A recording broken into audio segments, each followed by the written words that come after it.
करने के लिए चले गए।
अंत में ये हुआ, पुरु को यौवन देने के बाद में महाराज ययाति वन में भजन करने के लिए चले गए और प्रमाण ये मिलता है कि यदु की 56 पीढ़ी के बाद में भगवान कन्हैया का जन्म हुआ।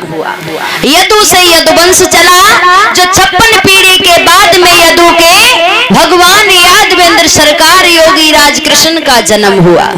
बोलिए